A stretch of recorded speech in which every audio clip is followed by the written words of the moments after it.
Göklerde hasretin var, yürekler aşkınla çarpar. Sensiz dünya bizlere. Elhamdülillah nahmaduhu ve nesta'inuhu ve nestağfiruh ve na'udzu billahi min şururi enfusina ve min sayyiati a'malina. Eşhedü en la ilahe illallah vahdehu la şerike leh ve eşhedü enne seyyidina Muhammeden abduhu ve resuluh.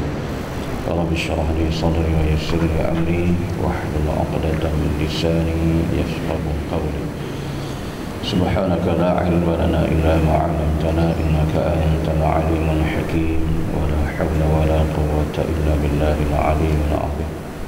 الحمد لله para jemaah muslimin muslimat dirahmati Allah sekalian, ke surat 320. Sambung yang pagi kemarin ya.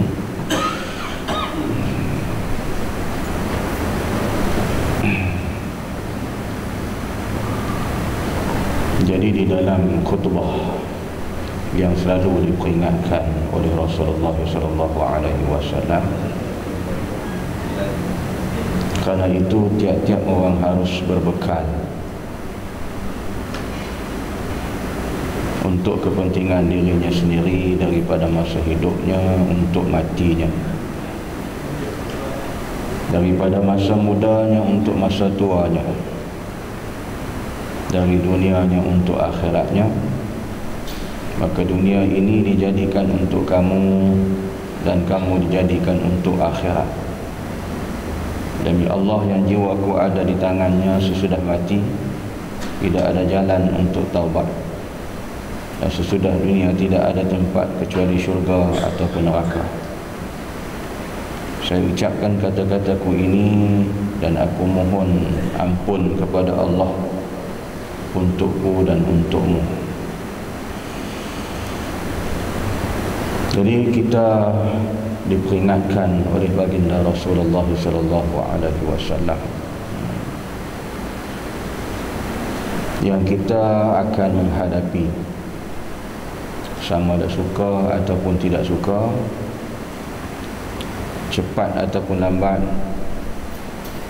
perkara itu wajib kita akan lalui, iaitulah kematian. Karena itu kita disuruh oleh Rasulullah supaya banyakkan bekalan amalan kita untuk kita buat persiapan bagi menghadapi kematian. Jadi mati ini tuan-tuan memang sakit. Hanya saja yang akan mati itulah merasa sakit, tidak akan dapat nak dikhabarkan kepada orang yang hidup.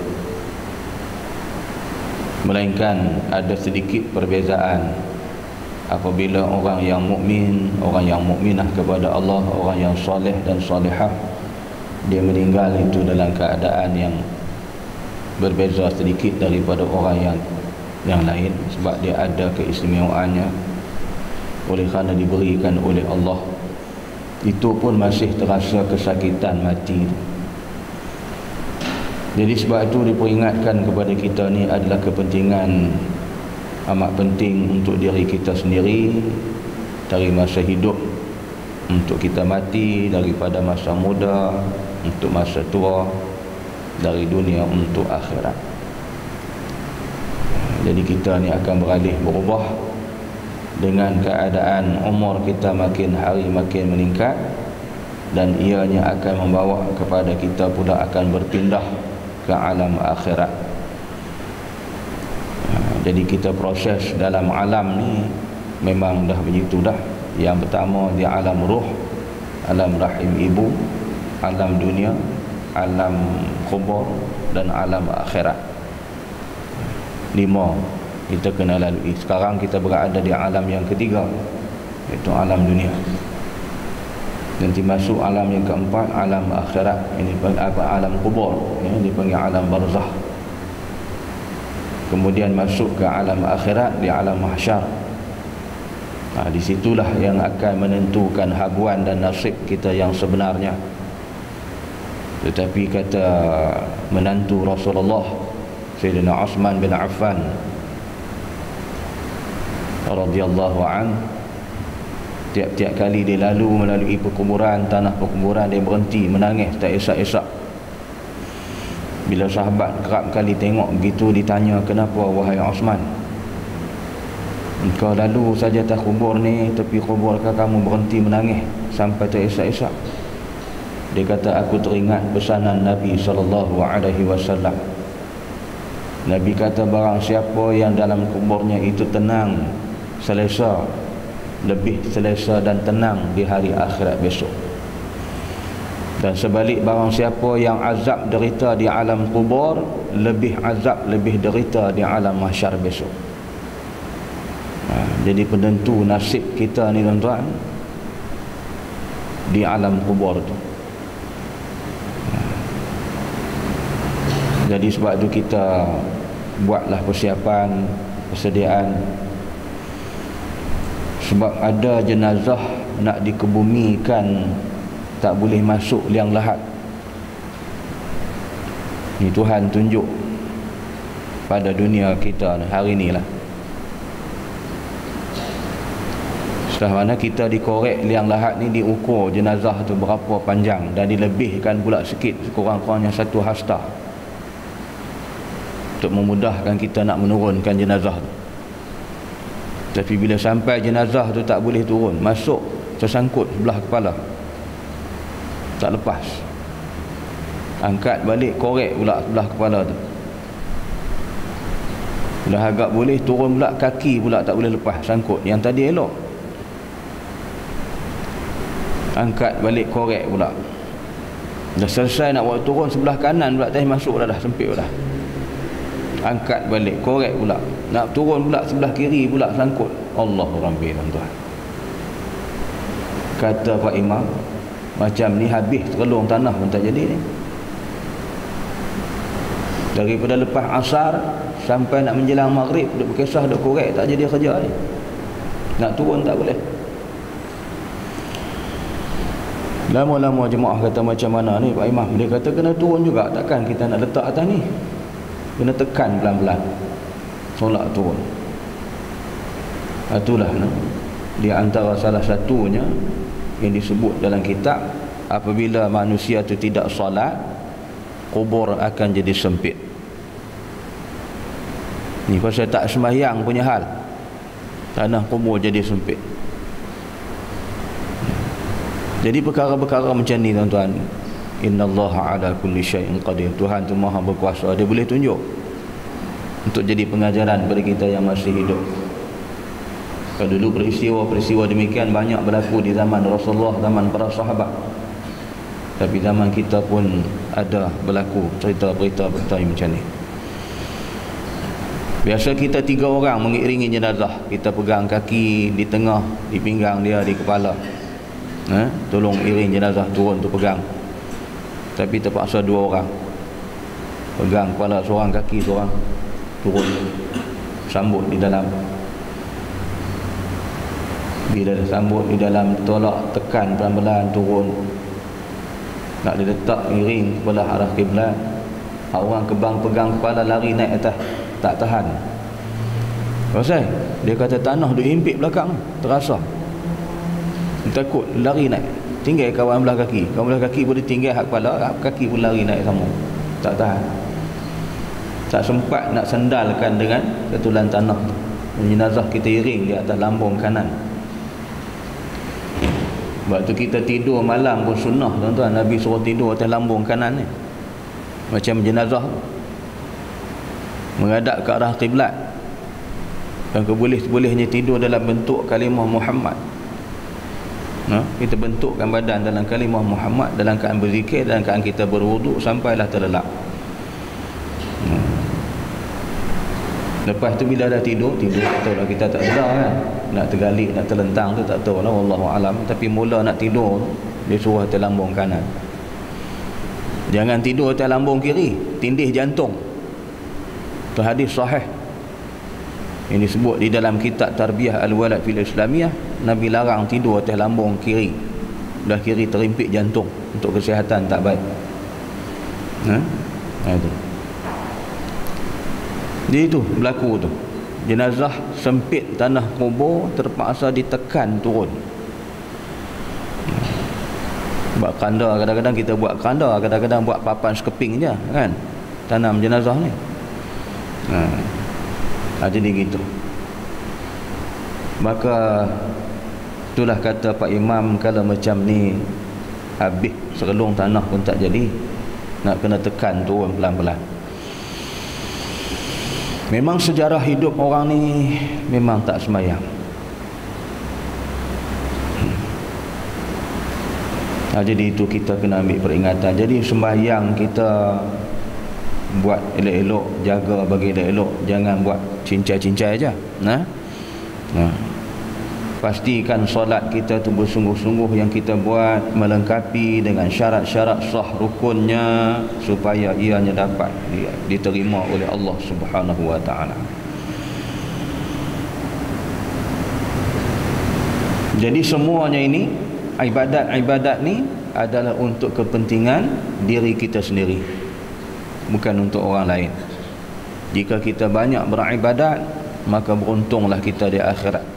Seumpama atas dunia ni, kalau kita berniaga, kita buka syarikat perniagaan kita dengan bermodalkan modal yang besar, maka keuntungannya akan diperolehi kepada kita sendirilah. Dan sebaliknya juga, kalau kita tak pandai berniaga, walaupun modal besar, kesudahan kita bankruptcy, kita yang akan rugi. Begitu juga dalam ibadat. Jika kita buat ibadat sebanyak-banyak, kita yang untung. Kita tak buat ibadat, kita yang rugi. Allah tak rugi, Allah tak untung. Itu Nabi pesan dalam khutbah, supaya kita beringat dalam ibadat itu. Dan ingat masa muda untuk masa tua. Masa muda ni lah kita nak tekun beribadat. Dia mari tua besok dah tak larat. Dan kita boleh terasa perubahan tu berlaku pada diri kita. Daripada kita boleh semayang berdiri elok, tiba-tiba tak boleh semayang berdiri, duduk atas kerusi. Tu kan. Jadi mula nikmat tu dah tarik sedikit demi sedikit. Dulu kita boleh bangun dengan cepat, sekarang kita tak boleh bangun dengan cepat. Jadi jika masa muda kita tekun beribadat, insya-Allah dia mari umur yang tua pun kita tak akan meringankan ibadat. Tapi kalau masa muda tak beribadat, dia mari tua lagi tak beribadat. Dibekal kita. Jadi masa muda ingat untuk masa tua kamu, kata Nabi. Dan daripada dunia itu untuk akhirat. Dari dunianya untuk akhiratnya. Jadi kita di atas dunia, maka akan sampailah ke alam akhirat, alam yang menutup, yang menyudahkan kehidupan. Dan Allah akan jadikan kehidupan di akhirat adalah kehidupan yang kekal abadi. Yang kehidupan atas dunia ni hanya sementara, yang di akhirat tu kekal. Maka sampailah kehidupan di akhirat, dia tak sama dengan kehidupan di atas dunia ni. Sebab kehidupan di akhirat adalah kehidupan yang kita untuk menerima pembalasan daripada Allah. Dan sebaliknya pula, di akhirat itulah tempat untuk Allah menghitung, mengira amal ibadat kita, lalu kita diberikan pembalasan yang setimpal dengan apa yang kita lakukan. Sebab tu atas dunia ni jangan duk buat benda-benda yang tak baik, benda-benda yang jahat, benda-benda yang boleh mendatangkan dosa. Ni sampai tak kira halal haram kan. Buat kerja tak menentu hala, buat pekerjaan kita dalam hidup atas dunia ni seolah-olah macam kita tak mati. Barulah saat-saat macam ni baru kita nak sebut 7 dosa besar. Sebelum ni baru celek, baru sedar 7 dosa besar. Habis ni sebelum ni tak ada dosa besar. Makan rasuah, penipuan, penyelewengan duit rakyat, salah guna kuasa, mengambil harta dengan jalan yang macam-macam. Semua tu dosa-dosa besar.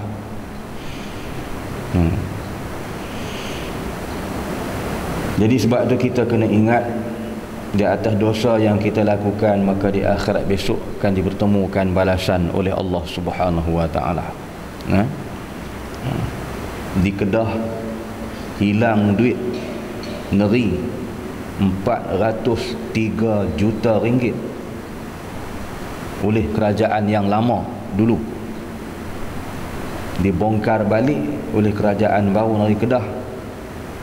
403 juta ringgit kehilangan.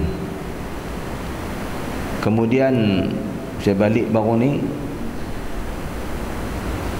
hasil keuntungan balak bagi negeri Kedah 1 tahun 72 juta ringgit dapat dikumpul oleh kerajaan baru yang dibentuk. Kerajaan lama dulu mengisytiharkan keuntungan balak negeri Kedah 32 juta ringgit bagi tempoh setahun. Cuba tuan-tuan tengok jarak berapa beza.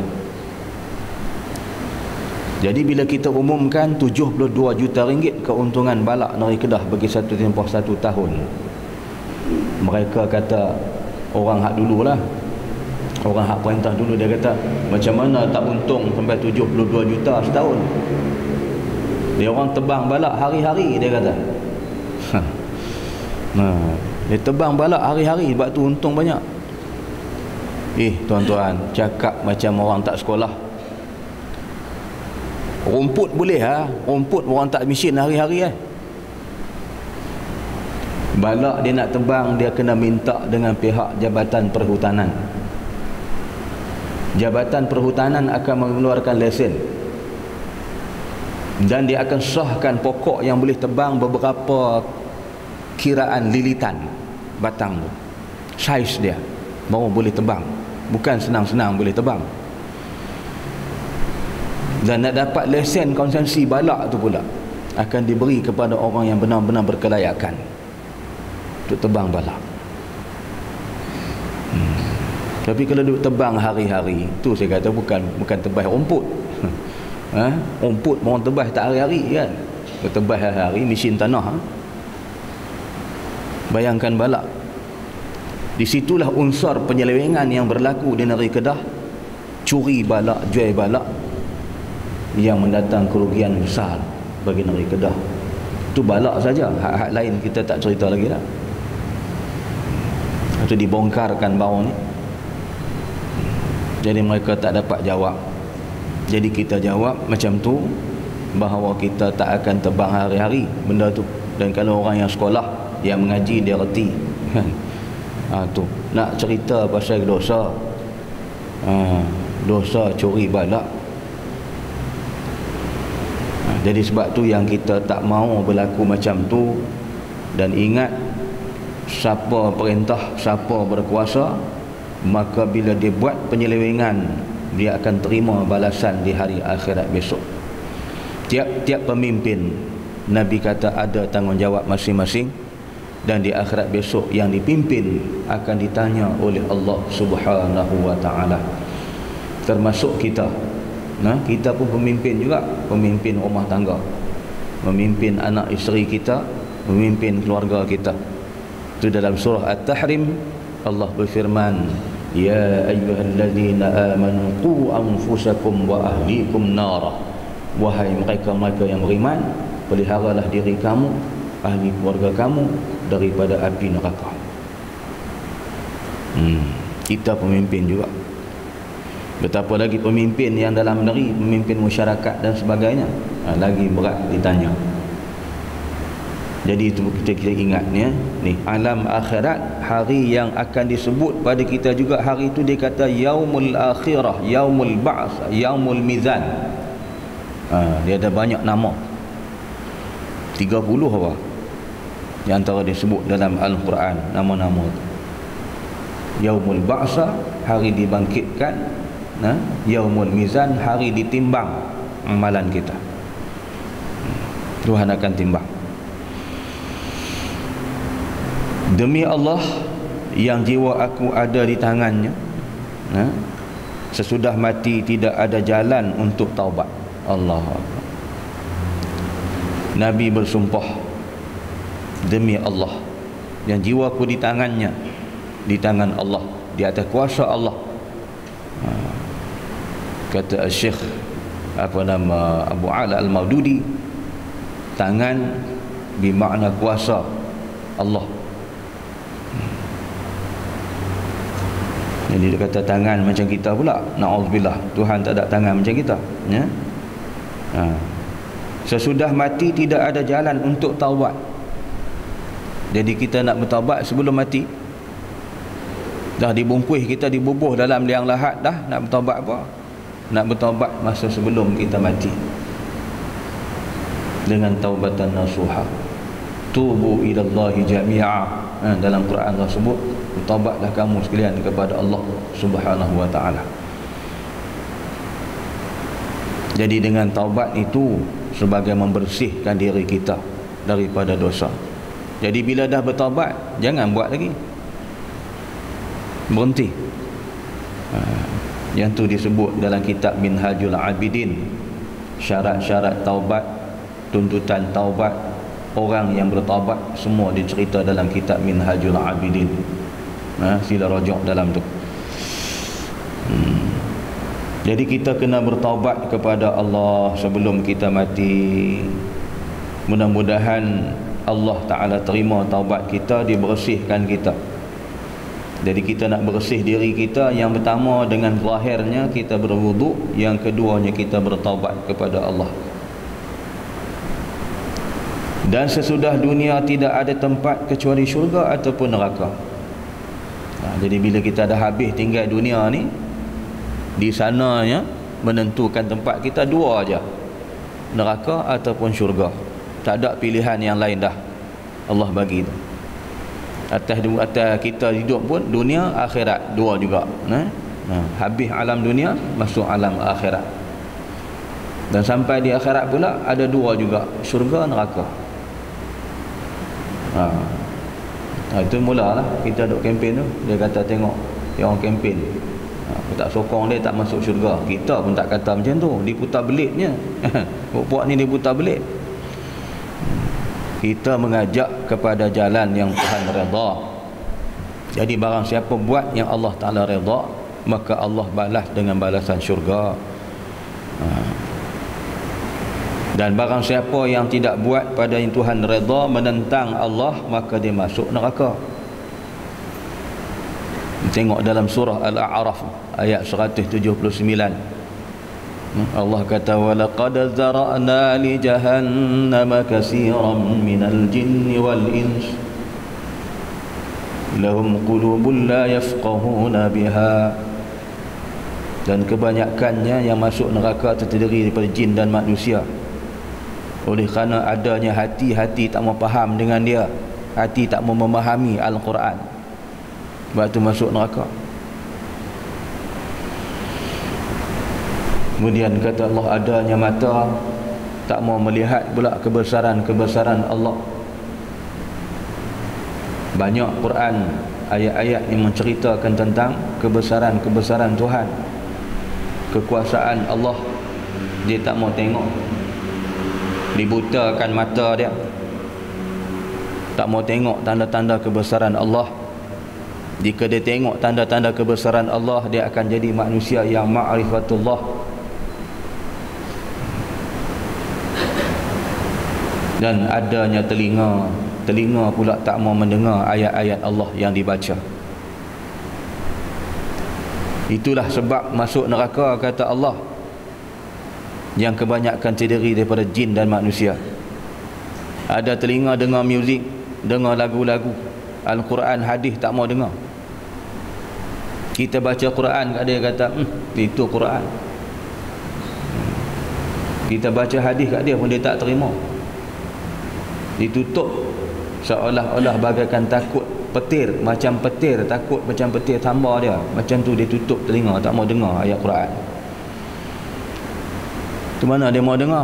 Majlis-majlis ilmu, majlis-majlis kita baca kitab, mana dia mau dengar? Kita baca Quran, baca hadis, dia hurai, dia kata tak dia dengar. Dia mengata ke orang. Dia kata bukan, dia mengajar. Ustaz tu mengata ke orang. Memang kena kata ke orang, takkan nak kata kat lembu. Lembu kerti. Dia kena beritahu kat orang lah. Orang tu di kalangan manusia, dakwah sampai kepada manusia. Nak cerita kat pokok, nak cerita kat dia dah lama bertasbih kepada Allah. Yusabbihu lahu ma fis samawati wal ard. Allah sebut dalam surah Al-Hasyr. Yang berada di langit di bumi semua bertasbih kepada Allah. Jadi kita difardukan bagi manusia ni kena mendengar, kena mengaji. Ni tak mau dengar, tak mau mengaji. Nabi pun suruh, Nabi kata kun aliman au muta'aliman au mustami'an au muhibban wa la takunil khamisah au kama qala. Jadilah kamu orang yang alim, ulama. Jadilah orang yang menuntut, jadilah orang yang mendengar, jadilah orang yang kasih sayang dengan ilmu, dengan ulama, mengaji. Jangan jadi yang kelima, apa satu pun tak mau. Dengan ulama dia benci, ulama dia musuh, dengan ulama dia cerca, dengan ulama dia fitnah, dia buat macam-macam. Orang mengaji dia kacau. Mbak, saya mengaji, buat apa nama saya, buat kuliah di satu surau. Dia orang baling batu. Dia duduk di atas bukit sana, dia baling batu atas bumbung. Betul dengan kepala saya tak?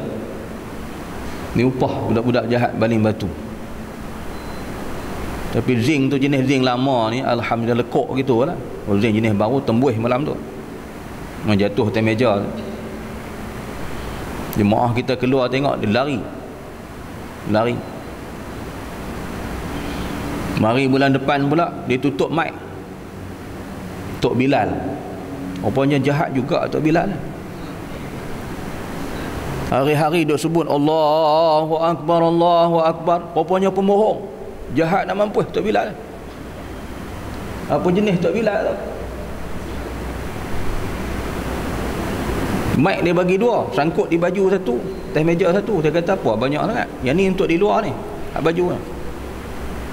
Ni dalam. Rupa yang hak sangkut ni buat berat baju dia, tak bunyi, ditutup. Bilal zaman mutakhir jahat ke?